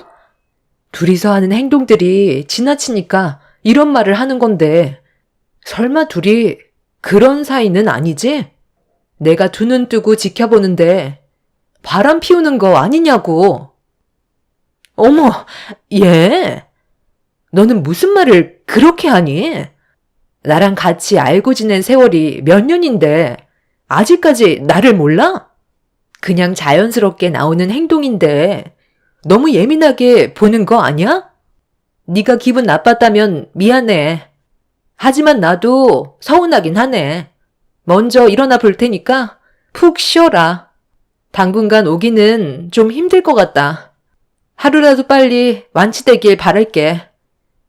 친구는 제 말에 기분이 나빴다면서 먼저 자리에서 일어나 병실 문을 열고 밖으로 나가 버렸어요. 남편은 한숨을 쉬면서 이해할 수 없다는 표정을 보이더니 밖으로 나갔습니다. 저는 그저 서로의 행동이 내 눈에 거슬린다고 얘기했던 것 뿐인데 그런 저를 안 좋게 받아들인 친구의 돌발 행동이 당황스럽게 만들었습니다. 잠시 뒤 다시 병실 문을 열고 들어온 남편은 왜 그랬냐고 환자인 저에게 큰 소리 치면서 화를 냈어요. 저한테 화를 낼 이유가 없는데 남편은 막말을 쏟아내었죠. 당신이 힘내라고 퇴근하자마자 병원으로 달려온 사람한테 그게 할 말이야? 내가 유부남인 거 뻔히 알고 있는데 도대체 뭐가 문제야? 바람이라도 핀다는 거야? 대화하다 보면 그럴 수도 있는 거지. 요즘 들어 왜 이렇게 예민하게 반응하는 건데? 당신 수발 드는 게 쉬운 것도 아니고 모두가 희생을 하고 있는 이 상황 속에서 꼭 그렇게 생각 없이 행동을 했어야 돼? 좋게 넘어가는 것도 한계가 있는 거라고. 혹시 암이 머리로 전이가 돼서 성격까지 이상해진 거 아니야? 사람이 왜 이렇게 변했냐? 방금 뭐라고 했어? 암이 머리로 전이가 됐냐고? 당신이 어떻게 나한테 그런 말을 할 수가 있어? 우리가 그냥 남이야? 법적으로 인정받은 부부잖아. 그래서 내가 보는 시선이 불편하다고 생각해서 얘기한 것 뿐인데 이게 잘못된 거야? 당신이 나에 대한 배려가 조금이라도 있었다면 내 앞에서 처신을 잘했었겠지. 예민하게 받아들인 당신이 문제지. 좋은 분위기를 다 망쳐버렸잖아. 집에서 쉬고 싶고 힘들어도 아픈 당신 앞에서 내색하지 않고 내 나름대로 노력하고 있는데 어떻게 나를 바람 피우는 놈으로 만들 수가 있는 거야? 좀 전에 했던 그 말이 나랑 지혜 씨를 불륜남녀로 만들어 버렸다고. 오늘은 함께 시간을 보내줄 수 없을 것 같으니까 혼자서 시간 보내. 이런 기분으로 당신 옆에 있어봤자 뭐하겠어? 스트레스만 더 줄 텐데 눈앞에서 사라져주는 게 낫겠지. 화를 내야 될 사람은 저인데 되려 남편이 더 흥분해서는 병실이 떠나갈 정도로 목소리를 높였고 그 모습에 놀란 저는 눈시울이 붉어지고 말았습니다. 의지할 때라곤 남편밖에 없는데 그런 저를 이해해주지 못하고 막대하는 모습에 상당히 당황스러웠어요. 부모님이 안 계셔서 그런 건지 거침없이 상처되는 말을 쏟아낸 남편이 평소에 알고 있었던 사람이 아닌 다른 사람 같아 보였습니다. 결국 그날 병원에서는 저 혼자 남게 되었고 서운했던 감정이 터져나와 그날 하루 종일 눈물이 마르지 않았어요. 그렇게 남편이 병실에서 뛰쳐나간 뒤로 며칠간 병원에 오지 않았고 전화를 해도 받지 않았습니다. 남편 대신 시모가 이틀 뒤에 병실 문을 열고 들어오셨어요. 저는 힘든 몸을 일으켜 시모에게 인사를 드렸는데 자리에 앉으시자마자 저를 바라보시면서 화를 내셨습니다. 도대체 왜 그랬어? 내가 지금 무슨 말을 듣고 온 것 같니? 너, 내 아들을 불륜남으로 만들었다면서? 죽을 날이 가까우면 막말을 뱉는다더만. 너 의사가 더 이상 희망이 없다고 그러디? 아니 어떻게 매일같이 옆에서 지극정성으로 돌봐주며 희생하는 내 아들을 불륜남으로 만들 수가 있어? 내 아들과 결혼 생활한 지 10년이 넘은 것도 아니고 이제 막 3년밖에 안 됐으면서 지금 그런 말이 나와? 내 아들 고생 다 시켜놓고 미안한 감정이 조금도 없는 거지? 어머님, 뭔가 오해가 있으신 것 같은데요. 저도 참다 시선이 너무 불편해서 자제 좀 해주면 좋겠다고 부탁을 했던 것 뿐이에요. 너무 대놓고 서로가 터치를 하는데 그걸 계속 허용할 수는 없는 거잖아요. 본인들은 아무렇지도 않다고 했지만 제가 그 사람 아내고 그런 모습이 싫다고 얘기했던 것 뿐인데 이렇게 욕을 먹을 정도로 잘못한 건가요? 어머님도 제 입장이 아니었기 때문에 이해를 못 하시는 것 같은데요. 여기 오신 이유가 저한테 한마디 하시려고 온 거예요? 그래, 네가 생각 없이 뱉은 그 한마디 때문에 내 아들이 병원에 오고 싶지 않다고 하더라. 얼마나 상처를 크게 받았으면 그런 말까지 했겠니? 너 때문에 내가 왔다 갔다 해야 되겠니? 젊은 나이에 암이 웬 말이야. 결혼해서 아이가 있는 것도 아니고 이제 막 결혼 시작했으면서 내 아들 인생을 송두리째 망쳐놓았잖니? 암에 걸린 사람은 항암 치료 받으면 아이 가질 생각은 아예 접어야 한다더만 우리 집안대는 누가 이어줄 거야? 우리 집에 사제를 해도 모자랄 판에 내 아들을 불륜남으로 만들었으면 당장이라도 손이 발이 되도록 빌어야 되는 거 아니야? 너 혼자 뭘 할 수가 있는데 너희 부모 두 분 다 세상을 떠나서 그동안 불쌍한 마음에 아껴주려고 많이 노력했었는데 네가 이렇게 사람 마음을 후벼 팔 줄은 전혀 몰랐다. 평생을 이렇게 살 바엔 차라리 둘이 갈라서는 게 좋지 않겠니? 앞으로 내 아들을 더 의심할 테고 상황은 점점 더 안 좋아질 게 뻔한데 너희 둘이 서로 부부관계를 계속 이어나갈 필요 없잖아. 어머님, 그건 제가 그이랑 알아서 할 문제예요. 그리고 저는 그 사람을 불륜남으로 몰아간 적은 단 한 번도 없다고요. 접촉을 자제해달라고 부탁을 했던 것 뿐인데 일이 이렇게까지 커지게 될 줄은 정말 몰랐다고요. 그이랑 대화 좀 하게 연락 좀 해주세요. 서로 문제가 있으면 풀어가야 하잖아요. 제 전화는 받지 않으려 해서 안 좋은 감정이 점점 더 커지는 것 같은데 하루빨리 해결하도록 할게요. 그러니까 어머님도 이제 그만 좀 하세요. 제가 정상은 아니잖아요. 내가 왜 그렇게 해줘야 되니? 나는 너희 둘이 여기까지 했으면 좋겠다. 서류에 도장 찍는 거 어려운 것도 아니잖아? 내 아들 인생에서 그만 빠져 죽어라. 시모는 제 말을 더 이상 들어주려 하지 않았어요. 더는 대화하고 싶지 않으셨는지 자리에서 일어나셨고 병실을 나가셨습니다. 그날 하루 종일 제가 뭘 잘못했는지 과거에 했던 행동들을 다시 되돌아봤지만 저는 뭐가 문제인지 전혀 알 수가 없었어요. 남편과 친구가 제 앞에서 보인 행동은 분명 잘못된 거고 자제해달라고 부탁을 한 것뿐인데 그게 이혼까지 가게 될 정도로 큰 문제로 다가올 상황이었는지 이해할 수가 없었습니다. 홀로 남겨진 병실에서 제가 할 수 있는 건 아무것도 없었고, 연락을 받지 않는 남편 때문에 너무 답답해서 더는 치료도 받고 싶지 않았어요. 뭐하러 이렇게 살아야 하나 싶어 모든 걸 그만두고 싶었습니다.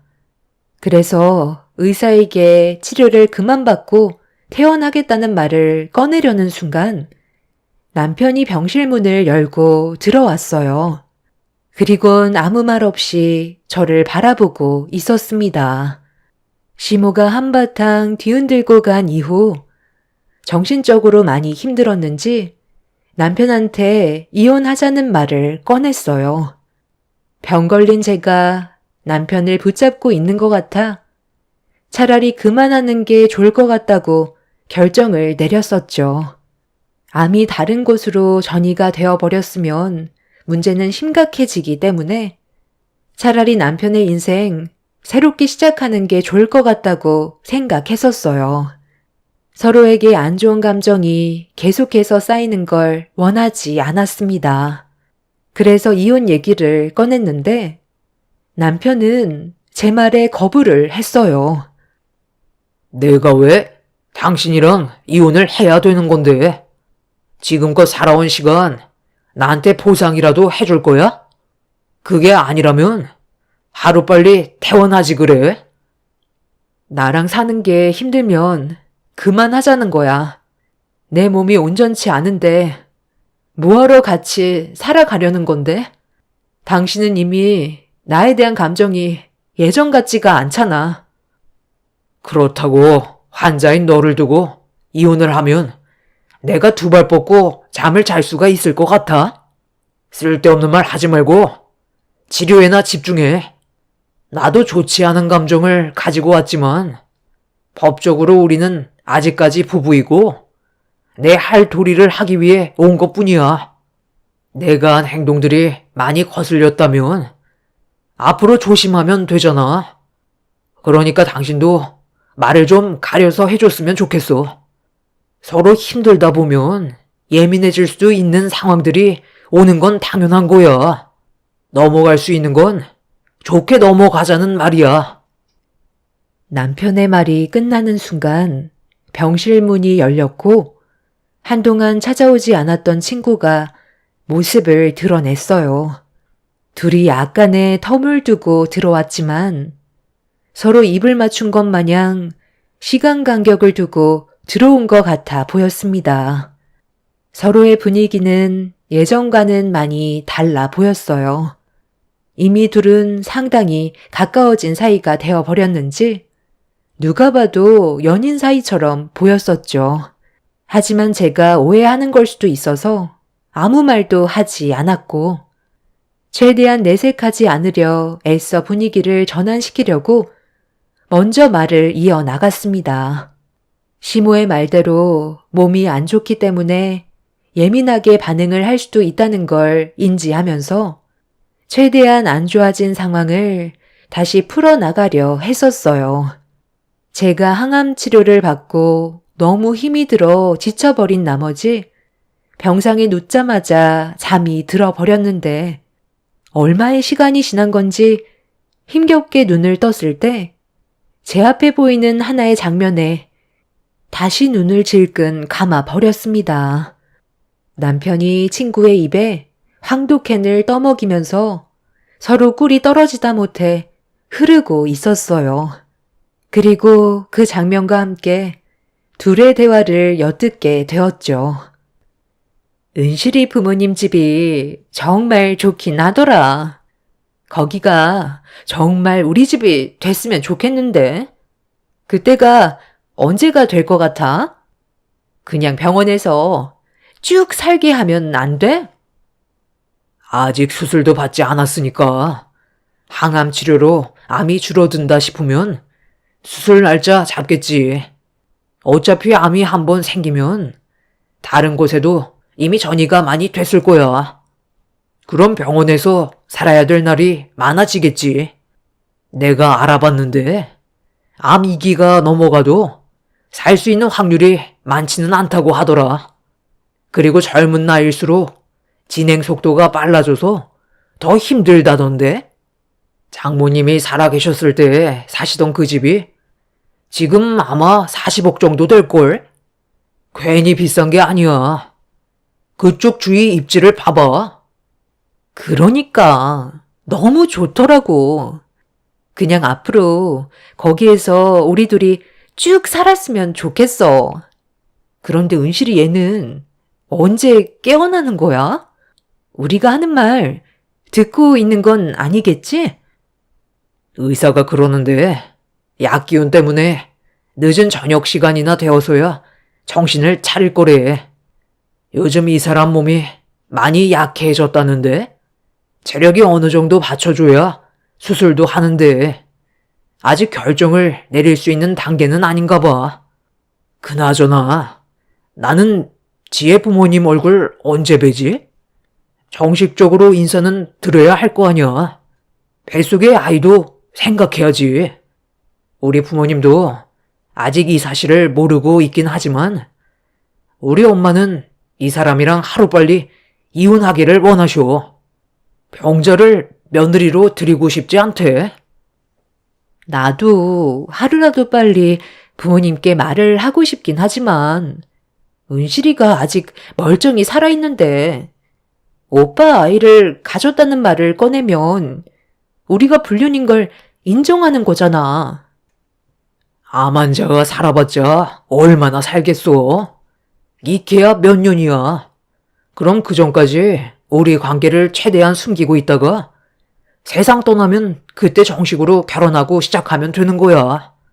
그래도 40억 집이 눈앞에 있는데 이건 내가 받아야 하지 않겠어? 오늘도 나랑 그 집에 들어가서 같이 있다가 갈 거지? 남편과 친구는 제가 상상했던 대로 불륜 관계로 발전하게 되었고 뱃속에 아이까지 생겼다는 말에 너무 큰 충격을 받았어요. 믿었던 두 사람에게 받은 배신은 하늘이 무너져 내리는 것 같은 느낌이 들 정도였어요. 저희 엄마가 세상을 떠나시고 집을 처분하지 못한 상태에서 입원을 했었는데 그 집을 지들 집인 양 드나들면서 항암 치료받고 누워있는 저를 보며 비웃는 두 연놈들을 용서하고 싶지 않았어요. 온몸이 떨리는 걸 최대한 억누르면서 미동도 없이 누워있자 남편과 친구는 한참 뒤에나 깨어날 것 같다면서 그만 돌아가는 게 좋을 것 같다고 친구의 뱃속에 있는 아이를 걱정하고 있었어요. 그렇게 둘은 병실을 나가게 되었고 저는 그제서야 힘겹게 몸을 일으켜 참아왔던 눈물을 터뜨렸어요.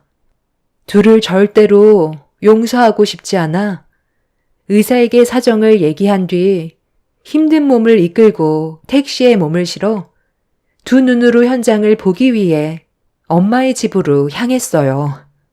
그렇게 한참을 달려 도착하니 정말로 엄마 집에 불이 켜져 있었습니다. 제가 병원 입원을 했었을 당시 엄마 집에 필요한 물건들이 몇 개 있어서 남편한테 부탁을 했었는데 그때 비밀번호를 알려줬었거든요. 엄마 집에 다른 여자를 데리고 들어가 생활을 하고 있었다는 게 너무 충격적이었죠. 저는 비밀번호를 누르지 않고 전자키로 조심스럽게 문을 열은 다음 집안에 발을 들였고 가지런히 놓여있는 남편과 친구의 신발을 보면서 끓어오르는 분노를 억누르며 좋지 않은 몸으로 두 사람의 목소리가 들리는 안방으로 향했어요. 저희 부모님이 사용하셨던 방을 남편과 친구가 사용하고 있다는 게 너무 역겨웠습니다.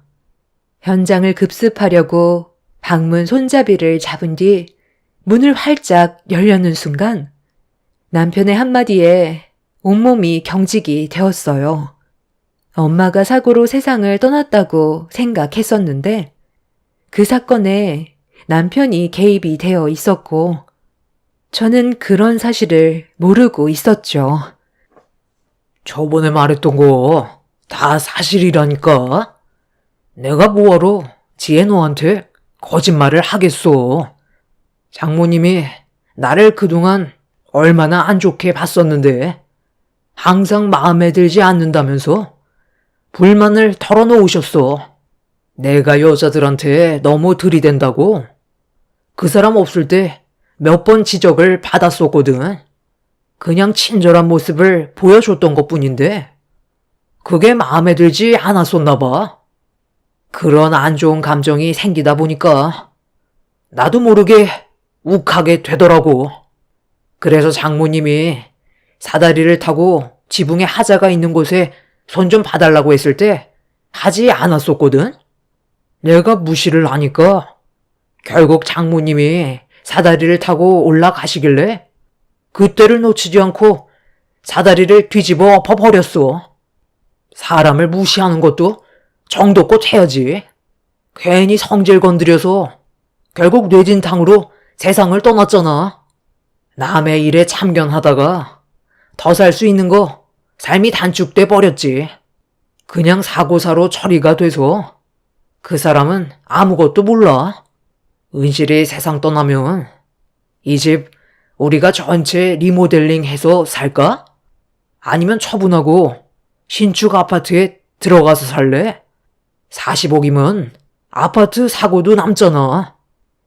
아무래도 이 집에서 사는 건 좀 찝찝하잖아. 그냥 최대한 빨리 처분하고 새 아파트로 들어가서 사는 게 좋을 것 같아. 그날이 빨리 왔으면 좋겠다. 저는 떨리는 손으로 그 자리에서 경찰에 신고를 했어요. 그리고 저희 엄마를 세상 떠나게 한 범인을 찾았다면서 서둘러 부모님 집으로 와달라고 도움을 요청했습니다. 몸이 좋지 않았던 저는 가빠지는 숨을 고르기 위해 소파에 앉아 경찰이 오기만을 기다렸어요. 몇 분 만에 도착한 경찰들은 초인종을 눌렀고 그 소리에 안방에서 튀어나온 남편과 친구는 거실에 있는 저를 보고 경악을 하며 뒤로 넘어져 버렸네요. 병원에 있어야 될 제가 거실에 앉아 있자 어떻게 된 거냐면서 말을 더듬었고 저는 천천히 몸을 일으켜 현관문을 열었습니다. 그리고 경찰들은 남편한테 신고가 접수돼서 조사를 받아야 한다는 말에 경찰들을 뿌리치며 난리를 치길래 좀 전에 나눴던 남편과 친구의 녹음된 대화 내용을 들려줬어요. 그제서야 발버둥 치던 몸을 멈춘 남편은 순순히 경찰들에게 연행이 되었고 이런 사실을 알고도 숨긴 친구 또한 경찰서로 같이 가게 되었습니다. 이 일로 인해 시부모님과 친구 부모님께서는 상당한 충격을 받으셨는지 현실을 거부하셨지만 남편의 행동에 대해서는 용서받을 수가 없었어요. 결국 조사 끝에 모든 범행을 시인했고 평생 모르고 살 뻔했던 엄마가 세상 떠난 이유가 밝혀지게 되었죠. 이 일로 인해 현재 남편은 법적인 처벌을 받기 위해 조치 중이고 친구 또한 범행 사실을 듣게 되었는데도 숨긴 점에 대해서 법적 조치를 내리기 위한 소송을 준비 중에 있습니다. 또한 남편과는 이혼 절차로 위자료 청구 소송을 밟았고 친구에게는 상간녀 소송까지 추가한 상태죠. 온몸에 힘이 안 들어갔지만 그 인간들을 용서할 수 없었던 저는 두 금수들에게 있는 힘껏 뺨에 손을 올려 버렸어요. 시부모님은 남편의 실수를 용서해 달라며 병실에 있는 저에게 찾아와 용서를 구하셨지만 이미 너무 큰 상처를 받았던 터라 남편과 친구에게는 조금의 선처도 베풀지 않을 생각입니다. 지금도 저는 항암 치료를 받고 있고 수술 날짜까지 잡혀 있는 상황 속에 두 연놈들의 저지른 행동에 대해 소송을 하려 하니 많이 버겁네요. 하루빨리 정상적인 몸으로 돌아와서 두 사람이 무너지는 모습을 제 두 눈으로 보고 싶습니다. 믿었던 사람들에게 받은 배신이 너무 크게 다가와 요즘 사는 게 너무 힘들지만 제가 이 암을 이겨내고 세상 밖으로 나가 그 인간들 앞에 서야 제 속이 후련해질 것 같아요. 꼭 암을 이겨내서 제가 잘 살아가는 모습을 보여줄 겁니다. 그리고 땅을 치며 후회하게 만들고 싶어요. 다행히 암세포가 다른 곳에 전이가 되지 않아서 앞으로 있을 경과는 좋을 것 같습니다. 하루하루 버티는 게 힘들지만 그 인간들보다 먼저 눈을 감고 싶지는 않아요. 제가 이 힘든 상황을 이겨낼 수 있게 여러분들께서 많은 응원을 해주셨으면 좋겠어요. 제 사연 들어주신 분들 감사합니다.